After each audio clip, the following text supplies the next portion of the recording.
Ravi de vous retrouver dans votre émission préférée du week-end Sénégal VSD tey nag comme d'habitude ñu amaan mbégte di fi dalal ñi nga xamante ni rek saa su ne dañuy tolloo ak li nga xamante ni moom la émission bi laaj chaque fois nag ñu fi indi ñi nga xamante ni dinañ mën a décortiquer l'actualité waaye itam muy ay invité de marque yi nga xamante ni saa su ne rek bu ngeen leen gisee seen xel dina dem fu sore te dinañ leen mën a éclairer ci ay points yu bëri comme ni ñu koy defee nag saa su nekk dañ leen di dëgtal le portrait de l'invité réalisé par Abdoul Khadr Coulibaly objectif bi nag moo di gën leen a xamle ak suñu invité du jour. faram fàccee jaar-jaaram wala boog def ab nataalam bu doon am ba suba lañu jëm Khadim Samb am jaar-jaar bu am solo lool bëri ay événement yenn yu ci tiis yenn yi nga xam ne ndam rekk moo ci fës mu nekk koo xam ne ràññeeku na lool ci milieu sportif bi nekk reporter sportif ci wàllu lamb rawatina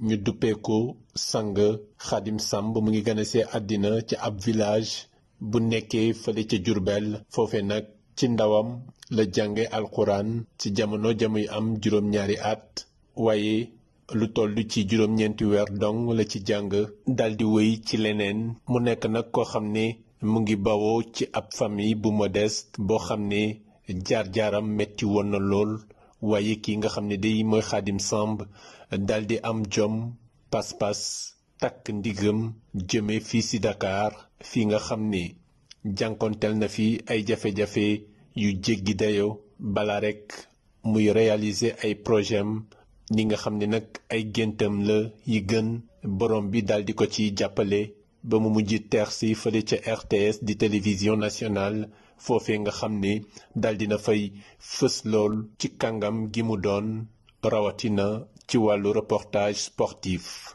mu doon ku bëgg ndam jàmbaare lool Khadim Samb naam ni jaar-jaaram metti woon na lool waaye mësul xalaat benn yoon daldi dellu gannaaw moom moomee nag balaa muy egg foofe ca RTS rajo Sud FM moo njëkk seetlu ab talenwam foofe ca rajo diffusion télévision sénégalaise nag daldi na fa amal émission yu bëree bëri bala rekk muy jël ab retraitam ci benn fan ci weeru avril atum 2019 jamono ji nag ñépp di wax ci wàllum politique ak élection locale yi nga xam ne moom la ñu dëgmal teewul Khadim Samb wëy di fësal boppam rawatina ci wàllu wi ndax jot na amal tournée politique foofee ca commune ba nga xam ne foofee la dëkk di Ndendey foofee nga xam ne daldi na fa visiter lu toll ci fanweer ak juróom ci ay gox moom moomee nag nekk candidat mu ngi bénéficier ci ay soutien yu bëree bëri yoo xam ne mën na ko jox chance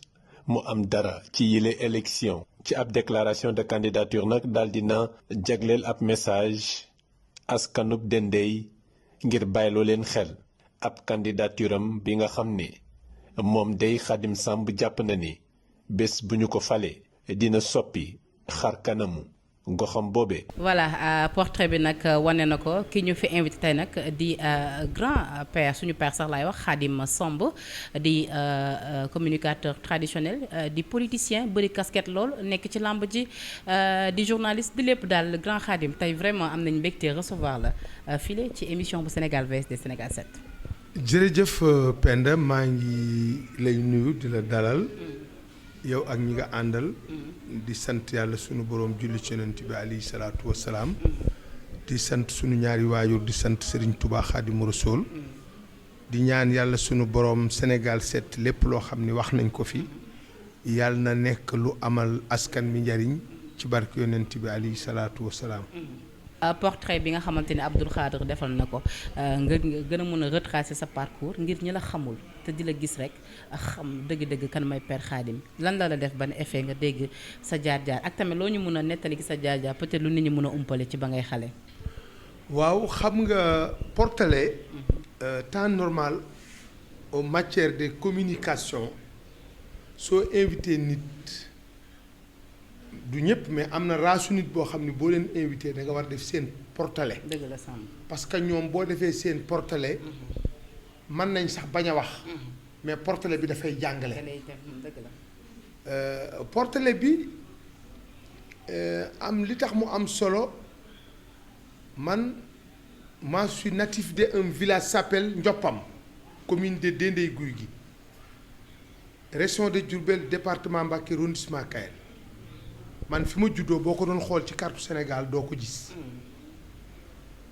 ma juddoo ci benn dëkk boo xam ni ci benn kër ci benn forêt laa juddoo ndax foofu sama maam la ko Serigne Souley Diagne joxoon ndax sëñ Manoumbe moo ko joxoon ci ndigalu Serigne Touba mu gor ko man ma ñëw juddoo foofu maa jëkk juddoo ci dëkk boobu ci famille bi ma bokk ma juddoo ci askanu ngéwél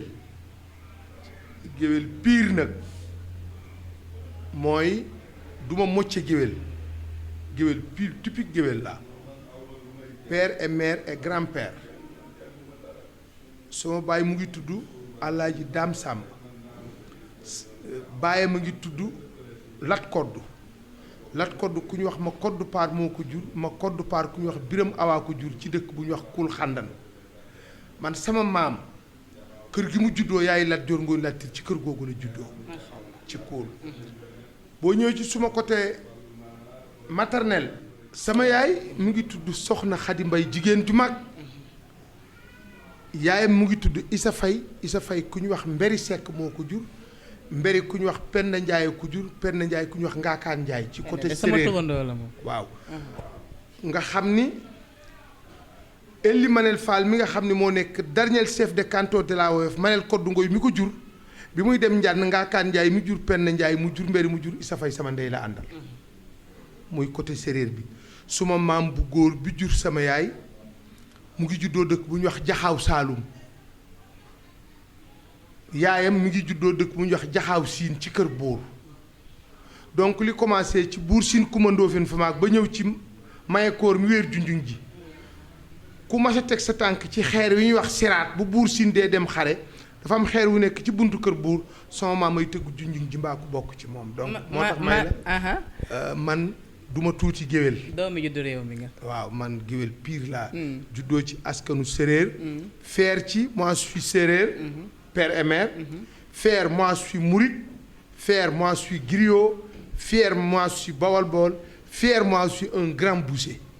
Très bien vous êtes tout yow yaay Sénégal gis ngeen ni mun na yoowee je pense que ni loolee dal na xel loolee day dëggal rek que ni ki ñu fi dalal doomu juddu réew mi la tey bu ñu ko fi recevoir fii la ci Sénégal VSD seen émission bi nga xam ne yéen ko safoo tout le week-end loolee war na ñun nag grand bu ñu dalalee suñu invité ba noppi dëgtal leen li nga xamante ni moo di portrait bi nga xamante ni suñu confrère bi Abdoul Khadre moom moo koy faral di defaral dañuy ñëw ci li nga xamante ni moo di actualité ñeel réew mi fi ñu koy dooree nag moo di local yi nga xamante ni dëgmal nañ ko atu weeru janvier 23 janvier atum 2022 sa gis-gis par rapport ak local yi nga xamante ni mosuñoo am élection locale yi nga xamante ni amee na ni doole waaye itam amee na ni tur ci wàllu communication ci wàllu engouement sa gis-gis par rapport ak lu ni mel. waaw xam nga Penda jamono dafay dox man fekke naa local yu bari après indépendance mais local yi ren yi am na sax local yu mu nuróol waaye boo xoolee local yi ren yi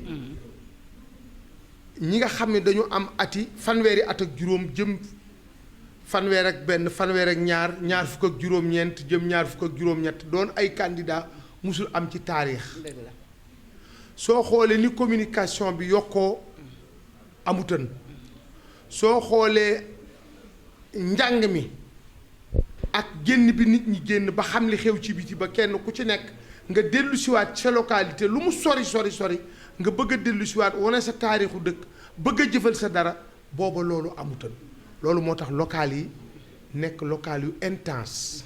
mais léegi-léegi yaa ngi ko junj ci sa biir wax Père Khadim nga ni nemmeeku nañu ni candidat yu bëri ay ndaw lañu. waaw naa am tey ji jàpp nga ni candidat yu ndaw yooyu bu ñu leen dénkee li nga xamante ni moo di maire yi te amuñu te ñenn ñu ci bëri amuñu ci expérience ba ca war mun nañ koo doxal. non xam nga expérience xam nga maire localité mooy li gën a yomba yor bu fekkee fa nga juddoo fa nga dëkk màggee fa mënuloo sa baay juddoo ci localité sa ndey juddoo fa nga juddoo fa. màgge fa ba am ñaar fukki at wala nga jànge fa ba am baccalauréat génne fa tukki dem jàngi dellusiwaat donte yaa ngi liggéey nekk ci fonction publique wala nga nekk ci sa liggéeyu bopp mën a umpale dëkk ba xam nga ab dëkk gone gi fa juddoo màgge fa yaroo fa la muy xam ca dëkk ba du bokk ak ma nga xam ne doonte am na téeméeri at wala mu jàng ba yëy këyit yi te dëkku fa wala bu fa dëkkee it dafa juddu génn ba am 50 ans door faa dellu si waat mbaa jaaxle delloo ci ko fa kooku du mën a defar localité ba moo tax ñett dañ leen di war di bàyyi xel chef de quartier nañ ko bàyyi xel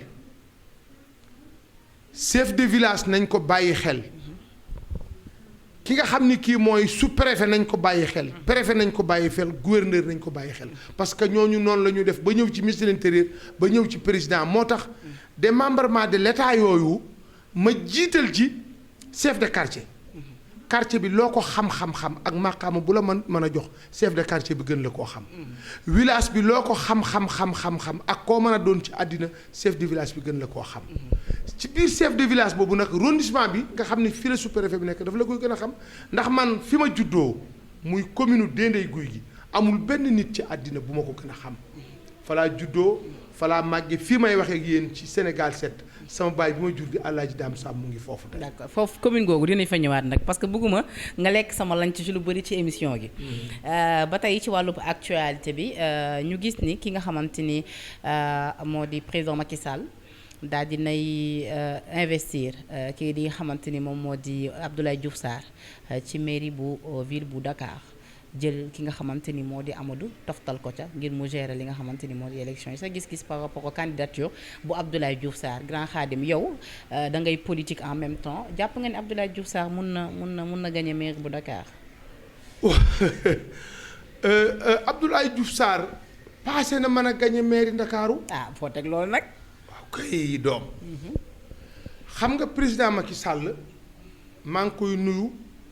di ko gërëm di ko rendre hommage di ñaan yàlla suñu boroom li mu bëgg ci réew mi yàlla nag ko yàlla suñu boroom defal man mooy sama patron direct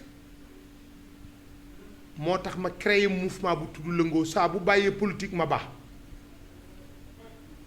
ci moom laa bokke ci gouvernement maanaam ci président Macky Sall laa bokke ci nguur am naa xarit nguur yi fi jaar yëpp am naa ci ay xarit am ci ay mbokk am ci ay teraanga waaye président Macky Sall nag mooy sama patron mooy sama président mooy sama xarit mooy sama soppe moom ak soxnaam ak gouvernement. mais nag nekk ak moom xarit nag père warul tax nag xanaa nag ci choix am yëpp nga ànd ci ak moom. non dama leen dafa dellu si mbattu si ci ndaal dama lay defal historique gu mairie Ndakaaru loo xam ni soo dikkul ci man doo ko dégg wala soo jógee ci man ba ma wax la ko exclusivité ngay am 1960 à notre jour déggoo benn taskatu xabaar bu la ko wax te yaa koy am. Ndakaaru maire bi Ndakaaru la daa dëkk fi la daa cosaanoo ndax dama la waxoon ca départ ne la loo xam-xam dëkk bi ki juddoo ci dëkk bi ay maam juddoo feek ndeyam gën la koo xam premier maire Ndakaaru kenn rek moo doonoon maire Ndakaaru te juddoowul Ndakaaru wala mat na sax quelque temps waaye fi la ñu màggee fi la ñu yaroo muy Lamine Gueye docteur Samba Gueye Ndakaaru la juddoo mooy deuxième maire après indépendance Clédor Sall Ndakaaru la juddoo mooy troisième maire Lamine Diack Ndakaaru la juddoo mooy quatrième maire Doudou Thiam moo jëkk a nekk préfet nekk maire Ndakaaru loolu xamuloo ko woon doom mooy cinquième maire yaa ngi dégg Ndakaaru la dëkk Mamadou Diop lébu bu mag bi nga xam ni fonction ba Mamadou Diop yoroon bi ko yàlla delloo siwaat ci Abdoulaye Diouf Sarr la ko delloo si mooy nekk ministre de la santé doon maire ci ñaar ñooñu la amee taarix 1902 à notre jour avant indépendance ak après indépendance ci Sénégal Mamadou Diop a doon ministre de la santé doon maire Ndakaaru Abdoulaye Diouf Sarr doon ministre de la santé doon maire Yoff doon maire Ndakaaru Mamadou Diop nekk ministre de la santé doon maire Yoff nekk maire Ndakaaru. Abdoulaye Diouf Sarr nekkagul maire Ndakaaru nag. waaw maa ngi ñëw maa ngi ñëw. bañ ca jógee nag yàlla sunu borom dogal jamono day dox bi mu jógee ci Mamadou Diop dugg ci Papa Diop nekk na meeru Ndakaaru ba mu jógee ci Papa Diop la ñëw ci Ababacar Khalifa Sall ñaari yoon jóge ci Khalifa dikk ci Soham Wardini bi mu jógee ci Soham nag président Macky Sall xam ne loo xam-xam loo man biirab waaye mu def te loo yëgu Soham nag de Soham mu maire sortant bi la waaye mun nañ ko mun fekkee déposé na candidature mun waaw Soham déposé na xam nga Soham ci Soham mi ngi Soham Jolof la ndeyam dëkk. père balaa ñuy ñëw ci Soham ñëwal ak man ci fa nga nekk noonu nooy na ci ki nga xamante ni moom mooy Abdoulaye Diouf Sarr. waaw ndaxte Abdoulaye Diouf Sarr nag grand xaadim nag lu waay gàtt dégg-dégg xam nga ni. moom en même temps mooy jën bi ñu nekk wàllu santé. doon itam maire fële ca Yoff. ba pare nag bëgg di dikkaat laajte mairie bu Dakar gi loolee ëppul ci moom. ëppul ci moom Papa Diop mairie Ndakaaru doon na président assemblée doon président Sénat doon mairie Ndakaaru xam nga xam-xam bu ànd ak ab yar ak njub ak fit ànd ak say bokk loo mënta yor amul ci àddina Abdoulaye Diouf Sarr tànneef la ci biir tànneef yi. kon daal yow d'accord nga ci choix président. man xam nga président Macky Sall. lu mu tànn ci àddina d'accord naa ci. nag ndax per Xaadim nag lay dem nag. xam nga lu tax. xam nga ne naa la musumaa xam poire man ba ma juddoo ba léegi ci opposition laa nekk. loo gàtt nopp xam nga ne xam nga fi ma jaar ak parti réew mi ak Idrissa Seck. nga ñam nguur neex rek pendant 18 ans. per na nga ñam nguur neex rek léegi nga ànd ak moom ci léppam. man bi may man avant indépendance fekk na ma doon buur xanaa déggoo li ma wax dama la ne. daam sàmb bi ma jur. lat ko du mi ko jur kër gi yaay Lat Joor juddoo. foofu la sama baay juddoo mais ci wàllu politique. mais nguur foofa la yem. nguur ak yemoon ci Lat Joor Ngoone Latiir. mais président Macky Sall héros national du Sénégal sama maam dafa daa jottali Lat Joor wax naa ne man du ma géwél du ma mocce géwél. d'accord géwél pire la. loolee wax nga ko je rappelle que vous suivez votre émission Sénégal VSD tey nag ñuy recevoir ki nga xamante ni moo di Père Khadim Samb mais Père Khadim. bu fekkoon tey ji président Macky Sall choisirul ki nga xamante ni moo di Abdoulaye Diouf Sarr. tegoon fi keneen moom noonu itam ngay àndee ak décision wala. xam nga lu tax du ma. wala yow da nga am rapport direct ak ki nga xamante ni moo di Abdoulaye Diouf Sarr. non du affaire rapport direct ak Abdoulaye Diouf Sarr man ku ma xam ma ak docteur Cheikh Kanté. waaw parce que man ku ñi ma féete la. loolee moom dinañ ca ñëw sa diggante ak ki nga xamante ni waaw dama lay expliquer. ak ñeneen. man dama ami xarit parce que man du ma fulliku man fonction éternelle laa yor. fekk àddinay dox sama fonction di dox. du ma dem retraite du ma dem départ volontaire du ñu ma sanctionné du ñu dagg sama solde du ñu ma mise à pied du ñu ma defal mise à demeure kon war naa man lu may wax rek yàlla tax ma di ko wax xam nga tax président Macky Sall bu defee choix ma d'accord la muy xam du ma ko xam parce que sunu boroom a ko tànn ci 4 millions sénégalais yi ne ko yow laa def ngay père de la nation te jamono jële yàlla sunu borom defee nga jiiteem réew dugal na cëw nu boowu. dafa am loo yëg loo xam nit kese dootu ko yëg président Macky Sall li muy yëg kere bi ñu ko falee mu prêter serment tàllal loxoom ne réew mi danaa doon seen ab jaaw danaa taxaw ci seeni soxla foofu mu taxaw wax ko la ko sunu borom roof loo xam ni roofu la ko roofu ma ko. d'accord gis nga bu départ ci biir këram jëm si conseil des ministres am na lu ko fa sunu borom di roof ba conseil bi jox yàlla sunu borom door ko di. moo tax bu ma demee ba ñu ne mooy père de la nation gardien de la constitution.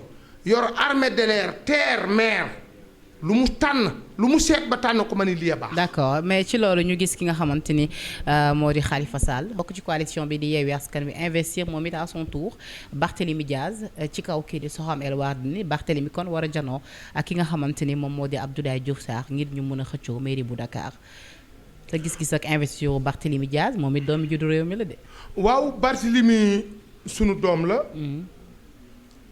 bu ko Khalifa investir dafa fay bor bi Barthélémy xeex ndax Khalifa wax dëgg yàlla Soham c'est ma sœur préférée parce que Soham wax naa la ne la ndeyam a ngi juddoo dëkk bu ñu wax Melex ci Jolof ay maamam fii la ñu dëkk ci Sénégal comme ni fi maam yi Barthélémy dëkkee samay maam dëkk fi say maam dëkk fi waaye dafa am loo xam ne yonent bi alayhi salaatu wasalaam dafa mas a wax saaba yi ne leen yéen ñi nangu woon a ñàkk seeni bakkan ak seeni ruu ak seeni alal su ma xeexee ba jot ndombay tànk yi place yi kanam yéen a ko war a jël Khalifa bu defee choix ci Barthélémy Dias lu mu war a def la parce que mairie gi dafa jóge ci Khalifa ñëw ci ñëw ci Soham par hiérarchie.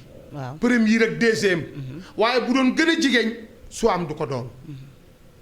waaye Soham tamit ci 2014 ci fàttali nanga woon na jël mairie bu Sacré-Cœur tamit jox ko kii di Barth bu ñu ko fàttali. waaw d'accord xam nga déggoo li ma wax xam nga toujours dama lay wax ne la Khalifa su mënut a dem tànn Barthélemy def ne ko demal lu war la jaadu na dafa fay bor bi waaw ndax ñoom ñépp kenn ku ci ne li nga doon bi nga koy doon fekk na ma nekk ci dëkk bi ndax 69 laa fi wàcc te mosuma koo génn fukki fan bu dul dem Makka ak France. mais jàppoon ni Barthélemy quand même concurrent de taille la ci kaw kii di Abdoulaye Diouf Sarr. waaw xam nga concurrent de taille du wax melokaan la ak doxalin ndax mairie ndakaaroo koy tànn ndakaaru nag wax naa bërki démb ne leen ñetti nit a am Sénégal ñetti nit a nekk ndakaaru ki fekk baax ndakaaru ak ki fi baax fekk ak ki nga xam ni baax da ko fee fekk ba ñi ko fekk baax fekk leen fi ñi fekk baax ndakaaru mooy ñi nga xam ni seeni maam ñoo bokk ci fukki penc yeeg ñaar commencé jalaaw ba Ngor ñi fi baax fekk dañoo dikk di daan seen doole di ay gor ndakaaru xool leen ba seen jikko rafet ak seen juddu ñu adopté leen ñu takk fi ay jabar di fi liggéey di fi daan seen doole yàlla jox leen fii teraanga ñu takk fii soxna seeni doom juddoo fi ñu jënd fi ay kër tabax ko fi bu ñu doon delluwaat seen dëkk du ñu yëkkati tabax yi di ko yóbbu ñooñu waa ndakaaru lañu. élection maire nag dafa xaw a doy waar. dafay élection yu neex ndax li ciy maye dara mooy nit ñi dañu lay wóolu xam la doy loola gëm la ak mos la ba pare te bëgg a mosaat ndax ñett am ci nit ki la mos te bëgg a dolli ak ki la mos a gut te bëgg laa mos. waaw moo tax nag ma laaj la ndax kon moom Barthélemy du concurrent de taille parce que nag Barth nag quoi qu'on puisse dire dafa am mbooloo déggoo li ma la wax réew mi dañ koo safoo bëgg non non mën na nekk concurrent de taille xam nga concurrent de taille dañ koy wax mais dinañ ko wax sax mais xamuñu lu mu tekki xam nga kii nekk na maire Yoff kii nekk na maire Sacré-Cœur kii nekk na ministre de la santé taille da ngay xool fonction yi nga yor ak li aju ci yow ak ñi nga xam maanaam ñu xool li bootu ci sa ginnaaw loolu mooy adversaire de taille comme tey ñu tànn ci mbër yi ni ndax Yékini adversaire de taille la wala Tyson wala Balla Gaye 2 wala Modou Lo ñooñu adversaire de taille lañu. kon daal cib tënk ki nga xamante ni moo di Abdoulaye Diouf Sarr amul dara lu mu war a ragalee kii nga xamante ni moo di Barthélemy. non yàllaay joxe ndam mais Abdoulaye Diouf Sarr amul tey benn nit ci àddina bu yeewoo Ndakaaru ñu tànn la teg la ci maire Ndakaaru Abdoulaye Diouf Sarr wala def cim xelam lu dul bu ñu demee bala 23 bu ñu balancé xob yi bu ñu génnee ñu takkal. père nag wóolu ngeen seen candidat bi de. non dama la ne. da ngay wax Abdoulaye Diouf Sarr am na bi yar noppi na Abdoulaye Diouf Sarr du saaga. du xaste. mais kenn mooy def loolu Barthélemy. non waxuma loolu. dama lay wax qualité yi Abdoulaye Diouf Sarr xam nga est-ce que xam nga man Barthélemy Dias dama ko fan parce que xam nga dégg nga li ma la wax ne Khalifa dafa fay bor bi. ndax dafa am jamono Barthélemy nu ngoo ñàkk ba kanam ndax Khalifa. dëgg la maa ko fekkee. ñoom ñëpp maa leen mag mais dama lay indil li tax may la Abdoulaye Diouf Sarr amul benn nit bu ñu war a samp tey Ndakaaru bu nekk adversaire am mu war laa ragal. mooy am na biyar am na teggin am na sutura noppi na muñ na amul ci benn langue politique boo ma sa dégg Abdoulaye Diouf Sarr toog ci benn rajo wala mu toog ci benn meeting yëkkati baat bu ñaaw teg. kon daal yéen daal am ngeen confiance am ngeen confiance. benn ñaar bi mooy mu liggéeyal nag Sénégal. waaw d'accord père na xam nga nag. mooy nekk na maire Yoff. mais lii mu def fii nee naa ko bërki démb ci benn daje rek ma ne ko fii junniy at marqué nga sa empreinte ci taarixu Sénégal ci paj mi. waaw d'accord mooy 1939. la fi peste amoon rey fi 3000 personnes. waaw corona dikk. rawaase lim rawaase nga dékku ko. ànd ak sa équipe ba yàlla suñu borom may la ci ndam loolu lépp nag du Abdoulaye Diouf Sarr xam nga kan la. père de la nation gardien de la constitution. waaw d'accord xam nga nag man ak yow fan lañ nar a xulóowee sama émission gi te teg ma pour ngay xalamal président Macky Sall père nañu wax ci actualité gi. donc je dama la ne bu fekkee ni TV5 canal Horizon télé yi gën a màgg ci àddina bi dañ maa invité yëkkati 100 millions fay ma te ni ma bul tudd président Macky Sall may leen bëggatuma seen émission. waaw amul benn problème nangul nañ la ko xoolal moi je suis mackiste. moi je suis maquiste. D'accord. Moi je suis maquiste. Moi je suis marémiste. Tu es marimiste, tu es maquiste. Oui. Ah. Oui. Et tu es Abdoulaye Diouf Sarriste. non Ablaye. non Ablaye da nga ma laaj parce que Ndakaaru xam nga 69 laa fi. waaw d'accord père am benn problème. léegi musuma koo génn. dama lay wax xam nga li ma la limal. Ablaye mooy doon fukkeeli maire Ndakaaru 1960 à notre jour. d'accord 9 maires fi jaar. wax naa la ne la premier maire bi mooy Lamine Koura Gueye. deuxième docteur Samba Gueye. Kérédor Sall. Lamine Dia. Adama Thiam. Mamadou Diop. Papa Diop. Khalifa Sall Soham Wardini Abdoulaye Diouf Sarr dikk fukkeel muy taarix.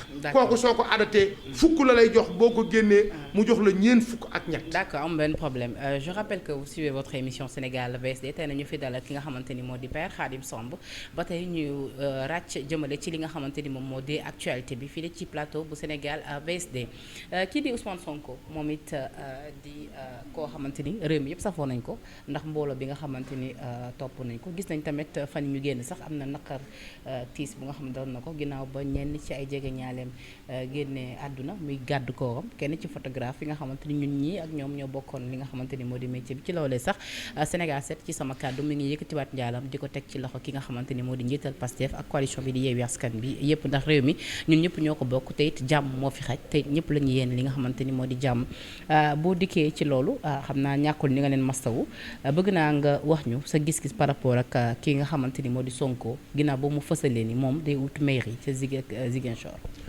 jërëjëf Penda maa ngi lay gërëmaat di gërëm Sénégal 7 ci opportunité bi nga ma may ndax Ousmane Sonko suma doom la ma naw ko maa ngi koy jaale vraiment ñi nga xam ni ñoom la ñàkk te ñi mu ñàkk réew mi leen ñàkk di ñaan yàlla sunu boroom yàlla na yàlla sunu boroom xari leen àjjana ñi nga xam ni feebar nañu ci itam yàlla na yàlla sunu boroom wéral leen di ko massawu moom président Ousmane Sonko di wax ni lii ma def président Macky Sall bi yëf yi xewee automatiquement la ko def. waaw def na ab poste dëgg la def poste jaale ko nga xam ni Sénégal benn bopp la kenn mënu koo xar ñaar dëgg la. ñaareel bi mooy Ousmane dafa am ndeyam wala baay papaam boo xam dafa dëkk xombal ci suma côté maternel ci suma côté kër yaay bu xam ne Sénégal dëkk bu jar a tey la waxoon naa ci benn émission ni Ousmane bu fekkoon ni malgré man ànduma ak moom parti bokkuñ moi je suis maquiste mais su doon dikk di ma laaj xalaat dina am lu bari loo xam ni lii dana àgg fi mu jëm te dina am kàmb yoo xam ne du ci daal. bu la laajoon sa xalaat par rapport ak mairie bu Ziguinchor lan moo naroon dool sa tontu. non jàpp nga ne war na ut mairie boobu wala teel na ci moom. non xam nga Lat Joor ñaata at la bi muy dégg Damel tey 22 ans maa jooju diggéen ko du 24 ans la am Jéeri Joor ndee la 23 ans la am bi muy dee Samba Yaay Debbu Sukka bi muy dee 24 ans la am. mais yéen Ousmane Sonko moom su déposé candidature du seen arrangement parce que xam nga ni Ziguinchor Gueye moom gagné na ko ba noppi te demagu leen ci élection yi. non loolu xam nga gagné na ko loolu lay bañ a dégg ko wax. mais foofu mooy base affective am. non xam nga wax naa la ne la. gagné yàllaa ko yor dama la ne bu fekkee ni daf may laaj ndax wax naa ci benn télé buñ ma invité bu mag ni su fekkee ni kere bi nga xamante ni yàlla dogal na invité nañu ko mu war a dem ci jàkkaarloo kër Doudou Ka su ma fekkee ni ci STFM laa bokk bala ñoo départ dama ko naan monsieur le président Sonko ndax am nga 500000 mu ne ma waaw ma ne ko def ko ci enveloppe bu ñu nee cëpp bala moo def dara day génne téeméer ju ñu def ci poosam ne garde corps yeeg gaa yi toog leen dugg ci biir kër gi ne ana sama yaay ñëw ci yaay Doudou Ka jox ko loxo siyaare ko téeméeri junni ne ko yaay dama ñëwoon fii di seet suma benn militant tey juróo Doudou Ka rek ni nga juree Doudou nga may jëre ma bëgg nga ñaanal ma yàlla xam nga loolu xeex dootul am foofu ñu communion xuloo dootul am li ma koy conseillé mooy na def ndànk rek ñi mu àndal nañu def ndànk xam nga xale dereti gone dafay fugg soo xoolee bu oto yi déparé ma ne leen koo xam ni boo yeggee da ngay sumiku tëdd mbaa nga sangu tëdd mbaa nga reer tëdd jarul daw 140 jarul daw 130 te xanaa xamuloo ne Penda bu élection jubee walla événement jóg seytaane day jóg làmmeñ yi jóg cat jóg pexe jóg parce que làmb ji gën a rëy mooy li làmb la xam nga bëri la kon mu nekk candidat maire Ziguinchor ak keneen nekk ko élection yi des na ñetti weer ki xamul ndax dana fekke suba la ginnaaw suba day sabab lu te ñaan yàlla sunu borom te dëgg ndànk ndax ndox ndànk tegg fa. nee na candidature am dégg naa nag instant bi yëngal na seen parti bi de candidature am fekkee Ziguinchor yéen a ngi koy bàyyi xel de moom Sonko. non xam nga parti pouvoir moo war a janoog nag kii di Benoît Sambou. non xam nga parti pouvoir buur dafa mën ay man jàmm buur man maa dajeeg buur ba tàyyi lu buur di def nit lu rendi rek buur def na ma ko diggante 2004 bi Idrissa génne ci gouvernement bi ak 2007. kon yéen Sonko tiitalu leen benn yoon. non xam nga nag politiciens yu ndaw yi ak journaliste yu ndaw yi xew ñoom la mais lii du dara xanaa xamoo ne diggante Sonko ak mouvance présidentielle diggante Sonko ak nangam li xew du dara xanaa xamoo ne bu ñu dajee ñooy toog naanandoo café waxtaan. xanaa xamoo ne Sonko dina toog ak président Macky Sall ñu naan café waxoon naa ne leen. bukki wiir na waaye ndaari lay jaari Idrissa dana toog ak président Macky Sall naan café te bi ma koy wax génn naa parti réew mi 2012 pour te dire que politique du ñu ay ennemis ay adversaires lañu quelque temps la élection yi dafa des ñetti weer lu ne xej fi damay def benn anecdote Boy Naar Fall bi nga dégg may wax Fall nee na grand champion de lutte yor na drapeau arène sénégalaise moo tax Fass siiw dafa am benn magistrat bu ko jàpp bu ñu wax Sënda Ba ma di ko ñaanal yàlla yokk ay leeram ca barsàq di nuyu suma xarit Jibi Thiaw ak Pa Ibba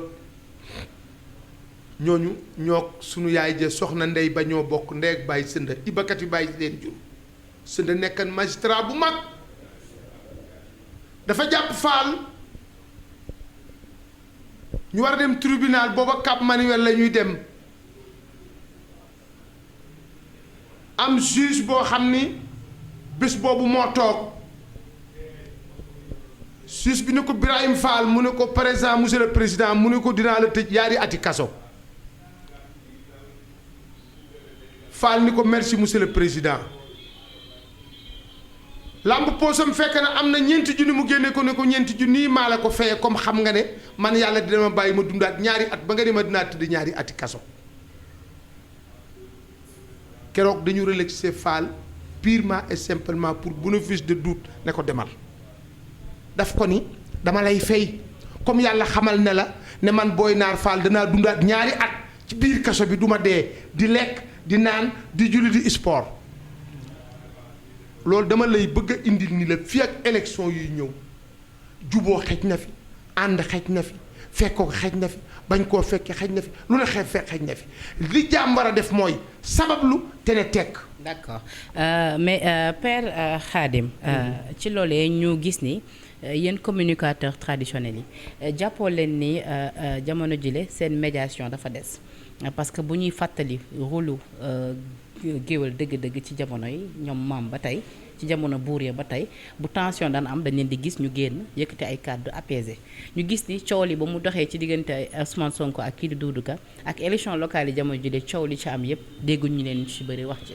Ousmane Sonko ak Doudou Ka maa ci jëkk a wax ndax ñoom ñaar ñëpp Doudou sama rakk la Ousmane sama doom la Doudou nii nga ma xame la ma xame bu dikkeen fii ñaari loxo la may jox su ma ñëwee Nord Foire ci buntu kër papaam lay gaare sama oto bu nu ñëwee kër bàcc ñang suñu xarit bi ñu yendu depuis 30 ans Sonko la même chose waaye xam nga communicateur traditionnel dafa am cër boo xam ni am réew dañ ko daa jox ndax bu fekkente ni bu ñuy nas doo ko fekkee bu ñuy nutti doo ko fekke bu ay amee doo mën a dikk ndax foog nga xam door a mën a àtte dinaa la woon tey benn photo boo xam ni bii kii ma lay woon nii dinaa la ko woon léegi mi ngi nii mooy le président national communicateur traditionnel de Mali bi ñu créé communicateur traditionnel fii ci Sénégal en 1985 may rendre hommage madame la présidente Aminata Mbengue Ndiaye parce que moo créé communicateur traditionnel defal ñu postulé ñu ba ñu am tey li ñu am tey ba am cër bi nga xam ne am nañ ko tey ci réew mi. bu ñu dukkaatee si coow li nag. maa ci coow laa jëm si. bi ma ko fekkee Mali parce que man maa defoon tournée bi ci sous-région bi man la président Mansour yabalan parce que maa doon trésorier général communicateur traditionnel bi ñu ko créé à 85 mu ni ma lu dul conseil des ministres dama koy fekkee mais nun cër boobu président Macky Sall jox nañu ko noo ngi ciy wax noo ngi ciy dox ndax bi nga xamante ni corona bi ñëw na dafa recevoir ministres yi recevoir gouverneurs yi ak préfet yi recevoir sëriñ si recevoir nun ak sunu président Alaaji Mansour Mbaye c'est-à-dire communicateur traditionnel pire nag li tax mënatu leen a xam doxi communicateur traditionnel léegi communicateur traditionnel yi dañoo bari géer ñi am na ci ñoo xam ne ñoo raw communicateur traditionnel yi journalistes yi am na ci ñoo xam ne ñoo raw communicateur traditionnel yi animateurs yi am na ci ñoo xam ne ñoo raw communicateur traditionnel yi moo tax mënul leen noo xàmmee mais noo ngi dox leen war a dox. nga ni léegi communicateur traditionnel dañoo bari. am na géer ñoo xam ne ñoo raw communicateur traditionnel. ñu ngi jottali ay ndawtal di jëndi ay xar di tëgg ay sabar di fecc di jott sa moroomam géer toog nga di ko jottali dañuy ñëw ci ngénte mbaa ñëw ceeg ceet ñun communicateurs yi. mais loolu est-ce que dañuy croiser le bras mais est-ce que gisoo ni kon loolu moo waral nag mu jot ngeen gën a mën a fësal seen taxawaay c'est-à-dire bu yu ni mel amee tamit ngeen fësal gi seen kàddu wax comme na ngeen ko dem defee donte ni nag xëy na xale yi peut-être teguñu leen comme fi leen ñeneen di teg. bu ñu toogee wéet ñu ni ma Xaadim nangam ak nangam ma ne ko nangam ak nangam ak nangam ak nangam. mais nag loo bokk nag père waroo xaar ñu woo la ci. mais mënoo dugg yow tamit am na kilifa yoo xam ne. mais coow lu nga xamante ni dafa concerné réew mi yëpp écoute man su ma doon seet tey Ousmane Sonko est-ce que danaa dugg su ma doon seeti duut ka tey est-ce que danaa dugg te ñun tolluwuñu fu ñuy dikkee ci bureau ñi dañu téye ñun dañ ñu doon soxla ñun bi rajo amul télé amul journaliste amul ci réew mi communicateur traditionnel moo yoroon téléphone am muy am ndëndëm dama la ne man sama maam sama baay maamam bu ñuy wax ma lat koddu mi jur sama baay ma koddu paar mi ko jur keroog bi Lat Joor Ngoon Laatiir di xeex ak Caay Siin Joor Galabgaan na ci Sàmbe keroog sama maama jiitu ànd ak Lat Joor. mais kon est-ce que jotul ngeen gën a réguler seen secteur bi c'est-à-dire ngeen gën koo defaraat. xanaa ngeen bàyyee nu ko waaye feeg yéen a ngi ci jaxasoo ak ñun mënatuñu koo defar ndax fi mu ni bu ñu waxee ñu ni junniy communicateur te boo fukk yoo dugg ñu ne ay communicateur la ñu ñetti géwél la ca nekk mbaa ñetti tëgg mbaa benn lawbe ji des ñépp ay géer lañu pend sigil xam nga danga ma fan ba booy def ak man émission. non yow kat yow instant bi dañuy tooñ parce que xam nga ni seen métier yéen xam nga ni yéen kenn jéemu leen pirate kenn jéemul dugg dama lay wax ci seen domaine. entre nous dama lay wax entre nous man bu la neexee ma enregistré la ma dem ci xew enregistré la kii géer la mooy taxaw di jottali. kon daal seen milieu bi nañ leen ko bàyyil. bu jëkk cri de cœur boobu yaa ngi koy lancé tey ci Sénégal. bu jëkk géwél moo yëgle ak takk géwél moo yëgle ngénte géwél moo yëgle ay njong géwél moo yëgle ay njamutuñ géwél moo yëgle sëy bu ñuy takk géwél moo daa yëgle ak aw géwél moo daa jox ci diggante géer ñi guddi ak bëccëg loolu lépp tey géwél jotutu ci ba di ko def léegi am na géer gu nekk ak kilifa ga te kooko du ko amal njariñ parce que siboor lay doon. waaw léegi lancé leen message fi ñoom ñu ngi leen di dégg. man te Xaadim Sàmb billaahi laa wax wallaahi taalaay barke Serigne Touba Xaadimu Rasuul ku ma àndal ci at bi su wax dëgg jotee ma wax la ko parce que sama dépasse ajuma ko ci kurut yàlla suñu borom. soo xoolee sama papa ni ma ngéwél du fonction contexte la ak environnement ni ma géwél pour mu moom boppam day am métier ba am lu mu dunde waaye bu fekkee amuloo métier quand même am nañu ci part responsabilité. quand même danaa défendre suñu cause. mais bu fekkee da nga doon géwél mësoo am benn métier ci àddina bëgg a dëkk ci étage takki jabar di war oto te amoo benn métier koo toogal la ko neex nga koy wax doo ko wax dëgg. ci loolee sax Père Khadim gis nañu ni yenn ci ay homme politique yu bëri yi ngeen di faral di àndal dañuy nekk ay boromi doole maanaam yéen géwél yi yéen ñu ci bëri ci ci wàllu communication traditionnelle bi ngeen di faral di yëngatu dañ leen di gis ni yow ku mel ni yow yaa ngi nii Cheikh Kanté sa xarit la foo loolu moom réew mi àdduna yëpp seddal nañ la ko. mbaa Cheikh ndox ak suukar boole naan wala boole tuur. waaw d'accord loolu dañ la koy nangul mais des fois ñuy gis tamit yenn borom doole yi ñu leen di dégg ci ay maanaam njuuj njaaj est-ce que du des fois yéen ñi nga xam yéenay ànd ak ñoom li ngeen leen di teg day bëree des fois ba ñoom dañuy dugg ci lu nga xam waruñu cee dugg. non. demeewul noonu du teg géer dara. géwél mais yéen nag. lu mu koy teg père nag yéen du ngeen am ay géer yu amul dara nag. non dama la ne man ñi may àndal. amu ci ku dugg ci njuuj njaaj. mukk ci àddina. mais yow di nga am géer boo xam yorul nga yëg sa xaar jox ko. barke Seydina Muhammad. billahi wallahi taala. mais man chef entreprise la. man fi may wax ak yow nii macha allah sama xaalis xii na. joxeetuma dépasse jëndatuma oto fayetuma billet France fayetuma billet Makka bu ma jëmee Canada samay doomay dog billet suma visa sama passeport canadien su may doom ak Canada ñoo ko defar yónnee ma. man war naa andi kon daal instant bi yow say géer mun nañ tee seen xaalis soxla toog. non dama ne leen man lu ma géer tere li ma jël baa yor naa xam nañu ko wuyu ma dama la ne xam nga géer du ma jox ma di ko delloo. xelaatuma ko lu ma géer tere li ma jël. mais nag instant bi nag père am nga xaalis donc say géer moom. mun nañ tee man musuma ñàkk xaalis. waaw man maa leen koy wax fii père mii ngeen di may nag moo leen tane fu mu ne. bu leen ko may seen xaalis dama ne man musuma ñàkk xaalis. man ba ma juddoo laa am xaalis. ba ma juddoo dib géwél dib séréer dib jullit dib murit dëkk bawal laa am xaalis. waaw nangul nañu ko waaye nii nag ceebu géwél gën naa niin. mais ceebu géwél musuta gay bañ a niin. waaw mais gën naa niin gën na. musuta gën ma dama ne. dama lay wax ne la gis nga man. xam nga géwél ak géer fu ñu leen war a xàmmee. yow Père Khadim bu la sa géer mayoon 100 000 francs di nga ko jël. day ndaw ci yow. barke Seydina Muhammad laa wax. billahi ak yàlla bu ma fekkee élection yii géer gi ma may téeméer xàmmewuma ko ak géer gi ma may million ndax ki jël téeméeram may ma ko amul lu téeméer may ma ko. mais des fois nag ci yéen nga gis koo xam dañ koy teral mu xeeb ko. non man xawma loolu parce que man xanaa xamoo ne man xew wu ñu ma ko duma ci dem man xew woo gis ma dem ci àddina. dégg naa président Macky Sall moom bu lay may xaalis moom da lay jox ay millions. non loolu duma ci wax xam nga président Macky Sall. kay bañ jotu la. da ngeen a yebu ci mbojjam te yéen gis nga yéen ñi judd après indépendance yéen président Macky Sall moom mooy seen collègue kooku ngeen war na def idole xool fi mu jaar xool seewee président Macky Sall xam nga man nga def sa liggéey mais bu doon tey ci bitim réew seewee bi président Macky Sall am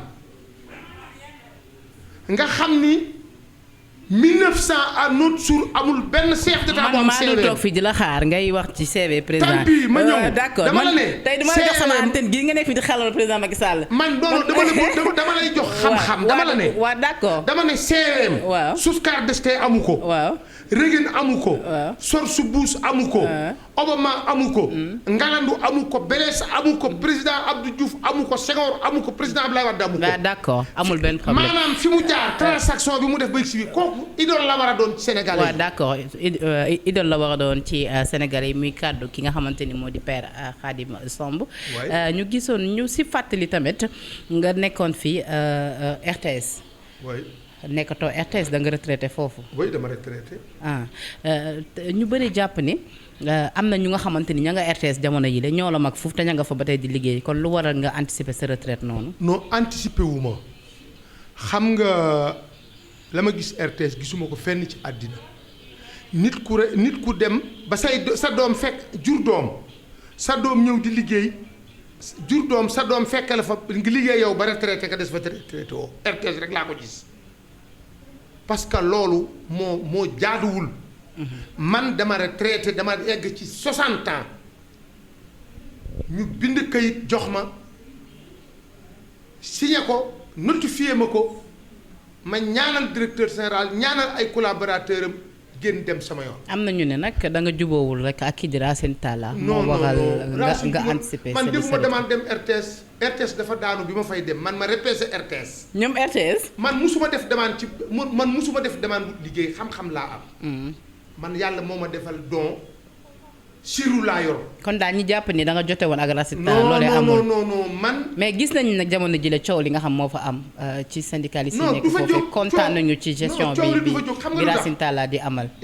dama la ne ñi retraité dañu war a dem bàyyi xale yi liggéey bi ma retraité am na ñu ma wax ay kilifa sax yëkkati nañ seen kàddu pour ma dellu fa parce que dañ ne c'est pas normal Khadim warul la retraité ma ne leen déedéet am na xale yu fa nekk jàngal naa leen liggéey ba ñu man ko man bi may bàyyi sud gi ma moom sud ci fukki nit yi ko moom di toog conseil administration ci laa bokk actuellement. mais président Macky Sall ginnaaw ba yow bokk nga si ñi nga xamante ni yéen yow yaa ma àggale foofu waaw dama la ne bi may dem sud dama liggéey sud formé benn xale bu ñuy wax Malick Ndiaye ne ko Malick feeg maa ngi toog ci plateau bi doo feeñ bi may démissionné sud dañ ne Khadim dañ ko liggéey may leen déedéet kenn liggéeyu ma mbër dafay sàkki mbër damay bàyyi sama empreinte.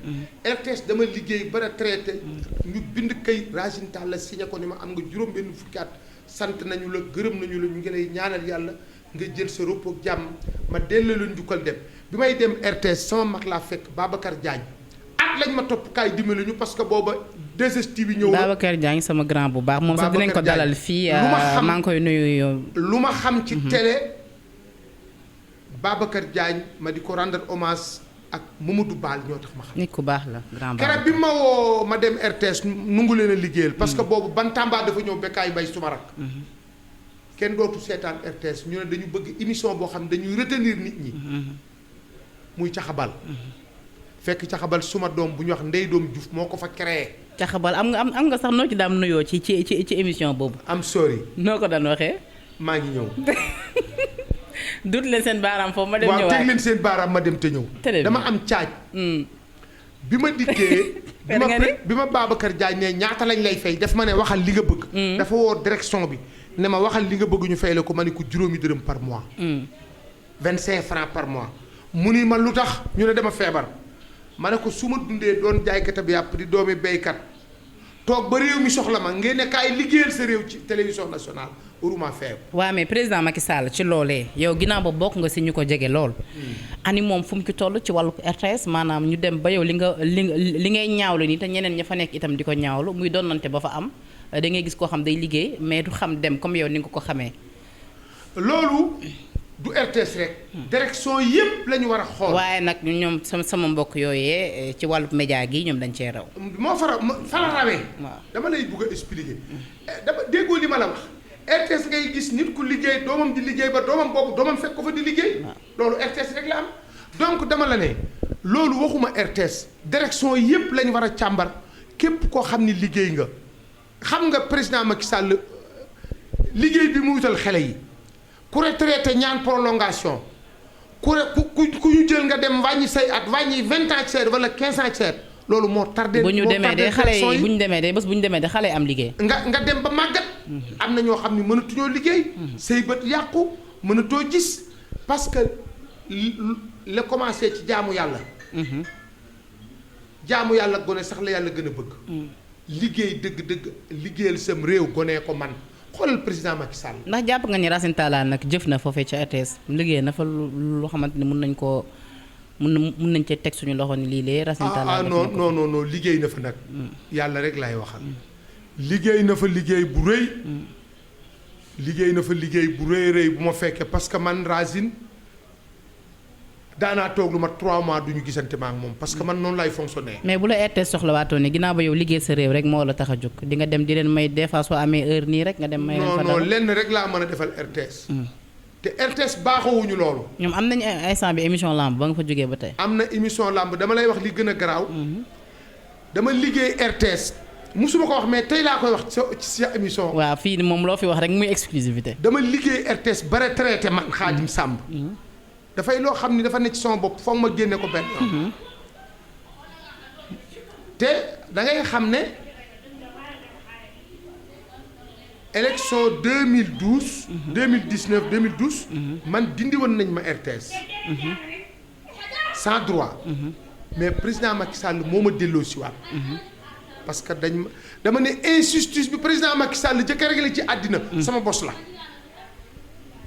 ci télé laay waxee de. bi ma delloosee xool liggéey bi may liggéey mu joxe ay ndigal ne jox leen ko àqam. ñu jox ma sama àq may liggéey. man liggéey fa ba retraité musuma def mise en demeure. émission bi ma yor amoon na sponsor yoo xam ne mën naa fay 20 personnes man. caxabal ba. waaw di fa caxabal. am na maanaam orange daf ko jëloon. man nañ may fay maanaam émission mosor may fay son bopp man. à haute voix mën naa fay son émission bi daana ma fay lu mat fukki nit. pour wax la dafay am yoo xam ni kenn xamu ko. ma liggéey RTS ba retraité dem 2STV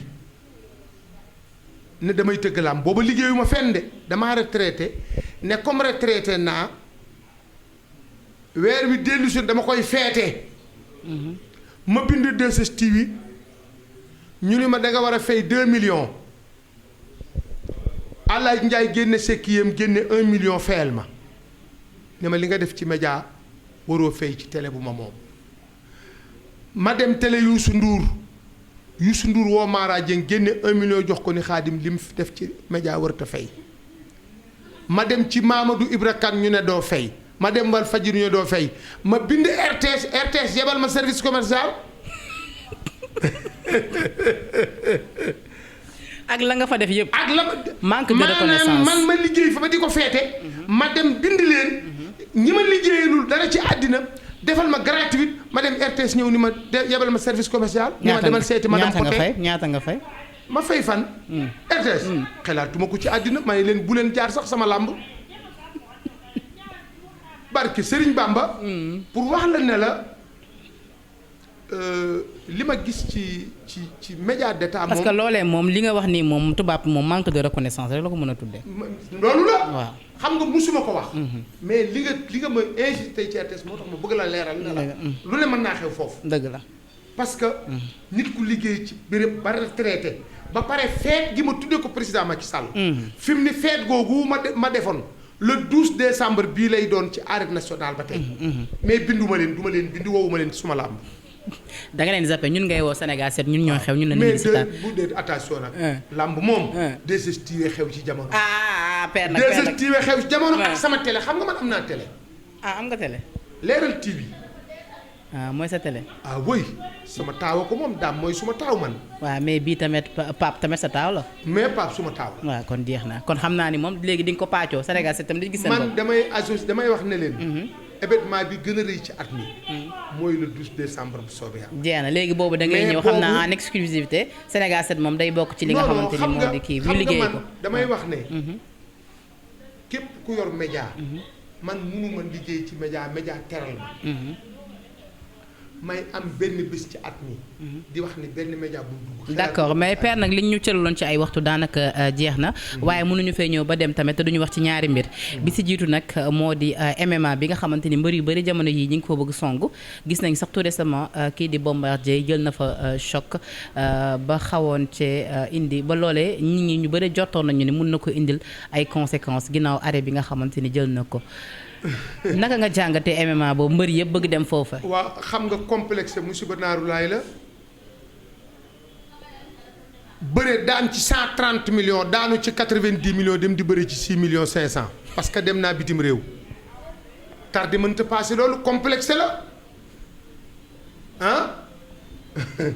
non penn sigil nga ni complexe la Bombardier combat bi mujj bëri na 90 millions dem di bëri ci ay 6 millions ki 7 millions fan la tege. ñu koy jox arrêt.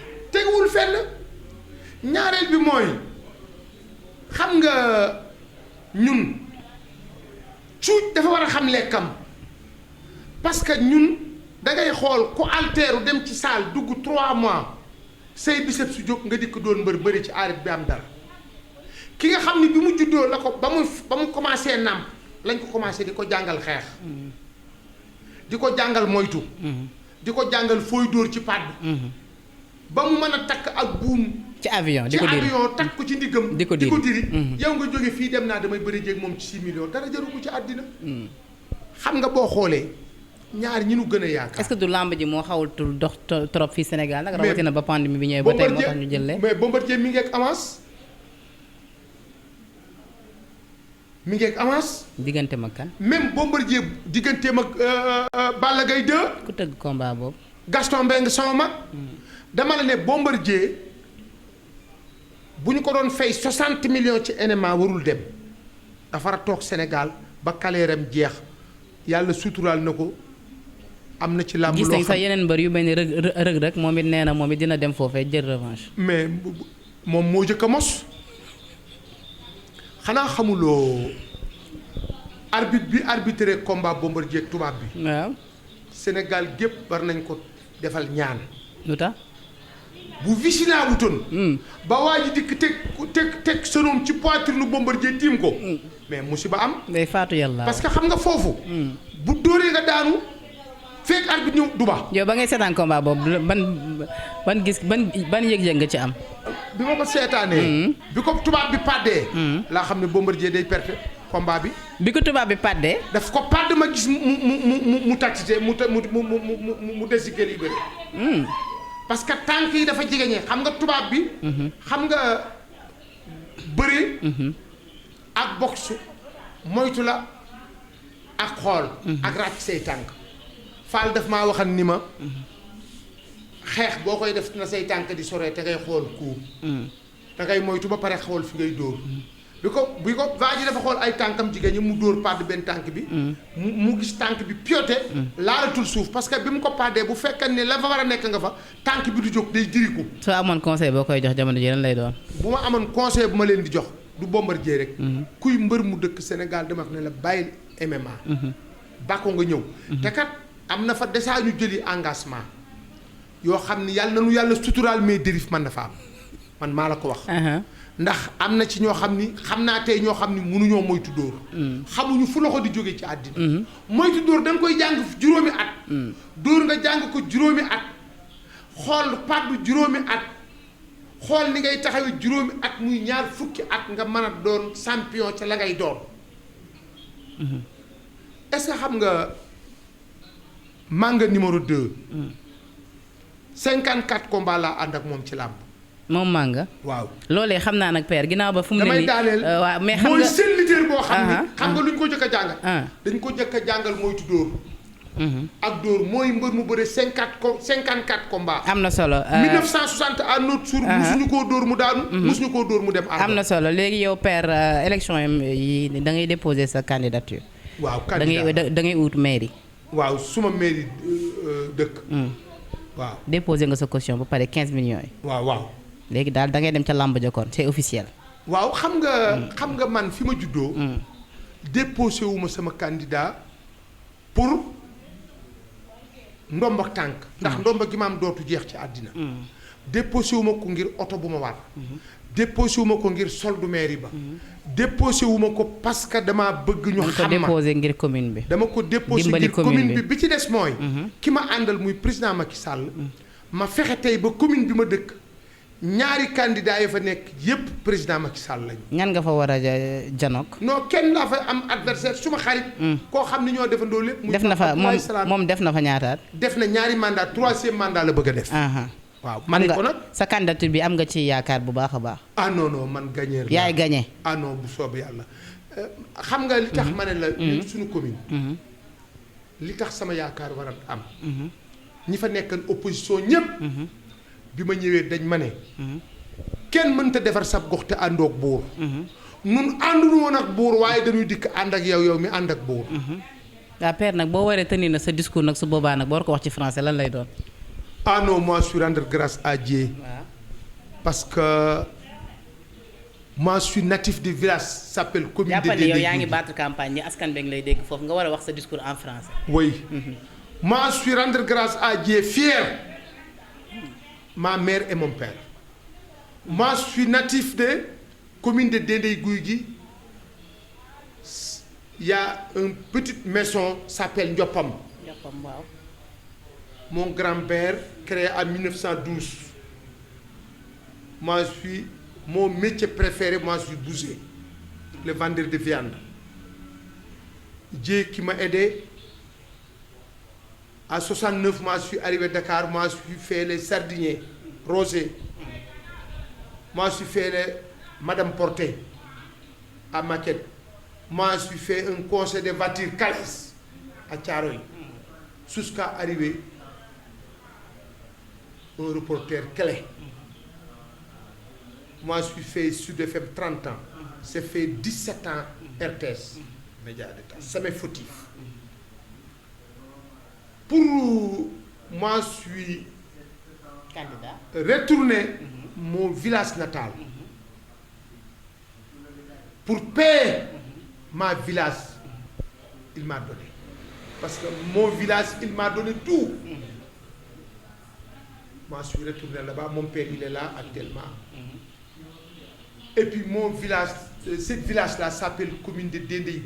Il y a beaucoup d'ethnies, il y a beaucoup de tariqa, mais nous sommes tous seuls. Là-bas, nous, il n'y a pas de problème, ni tariqa, ni xeet, ni askan, ni waaso. Donc, et puis, moi, je suis marqué mon empreinte là-bas. Parce que en quoi faisant? Beaucoup. Beaucoup. Parce que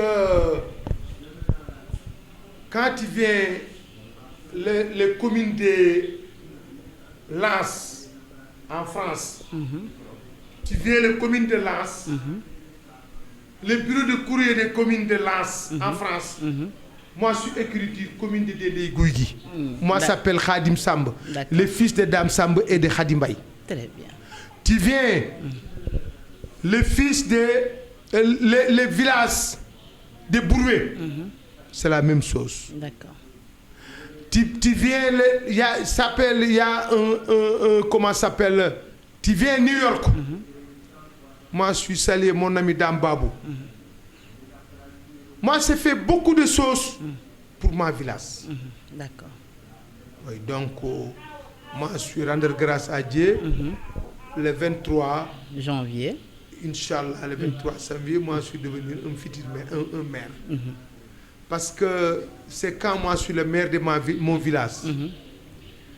Inch'Allah, j'ai fait beaucoup de choses là-bas. Parce que Olof Didi, garab bu la sutur du la may fer. bu ma yàlla dimbalee ba ma doon maire le 23 janvier président Macky Sall ci boppam dina noppalu ci commune boobu waa commune bi danañ xam ne seen doom màgg na. d'accord am na ci lu ñu xam. waaye la ma bëggal commune ba. dama bëgg commune ba soo fa duggee yow. mel ni da nga dugg Sacré-Cœur wala da nga dugg Sicap Serigne Cheikh wala da nga dugg Fann. d'accord loolu laay ñaan yàlla sunu borom. kon daal ñoom parce que bu ma li may ñaan tey. su ma ko yàlla mayan tey damay fexe tey. gis nga logements sociaux yii. barke rasulillahi. xalaat naa tey ci samay projet ma defal 32 villages yi. dëkk bu ci nekk ma seet ña fa nekk ma def ay logements sociaux gratuits pour dëkk bi lépp nekk ay bâtiment jeex na gis ngeen te loolu yàlla suñu borom mën na ko. voilà mu doonoon seen émission nag Sénégal VC gis ngeen Père Khadim fu mu daanalee li nga xamante ni moo di kàddoom ñu koy remercier nag vraiment ci disponibilité am tey nag moom moo ñu recevoir fii ci bërëb bu liggéeykaayam donc ñu amoon mbégte janook yow di la bàyyi nga tàggatoo ak suñu mbokku téléspectateurs yi nga xam ñoom ñoo safoo programme yu Sénégal 7 rawatina émission bi di Sénégal VSD. jërëjëf Penda maa ngi lay gërëm bu baax. maa ngi lay gërëm également nga àndal di gërëm Sénégal 7. di leen féliciter. di leen ndokkeel. jërëjëf. di ñaan yàlla sunu borom Sénégal 7. yàlla na mel ni canal Horizon ak TV5. allahumma amiin ci maqaama. allahumma amiin. parce que soo xoolee tey dinaa leen tooñ tuur naa tooñ journaliste yi. waaye bu ma delloo ginnaaw. 1960 ñetti journaliste yu góor a amoon Sénégal ak benn bu jigéen.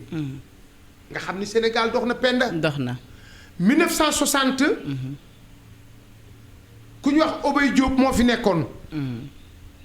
ak ku ñu wax Alassane Ndiaye Alou. ak ku ñuy wax Alioune Fall mooy papa yi Jéemati Fall. ak Astufaar ay journaliste lañu. Malick Coumba Ngoné Diogo bu seen maama nga ngooj. macha allah. am benn journaliste bu jigéen bu ñu wax Annette Mbaye Darneville. waaw Annette Mbaye tata Annette Mbaye. ñu dem ba 62 63 64 65. 66. ñoom Pati Dieye Fall suñu baay boobu ñëw. ñoomin Serif Fall ñëw. bëri nañ daal. bari nañu ku mel ni Masib Seen sama mag may ñaan yàlla may ku wér. xool mag ñooñu dikk. rafetal ko lii nekk ñu dem ba ku évolution mel ni Mali Guèye mi dëkkoon transmission. doomi Kalo Seck. ku mel ni sunu soxna Serigne.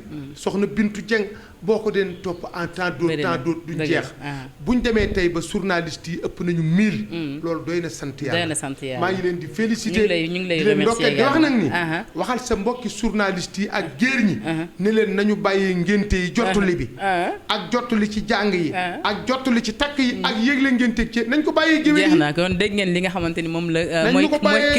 mooy cri de cœur bu père Khadim Samb donc ça a été un plaisir di remercier staff technique bi ma àndal yépp nag kontaan naa vraiment ci taxawaay bi di leen jox dig daje ci beneen Sénégal VSD mais laata loolu nag may remercier ñi nga xamante ni ñoom may solo la à chaque fois muy la boutique Diaye Frères nekk ci HLM 2 Solida du ñàkk ñoom Yash xam naa dinañu teg li nga xamante ni moo di affiche bi moo di seen écrital ngir rek ngeen mën a am seen numéro de téléphone donc di leen jox dig daje ci beneen numéro Sénégal VSD d'ici là nag restez scotchés sur Sénégal 7.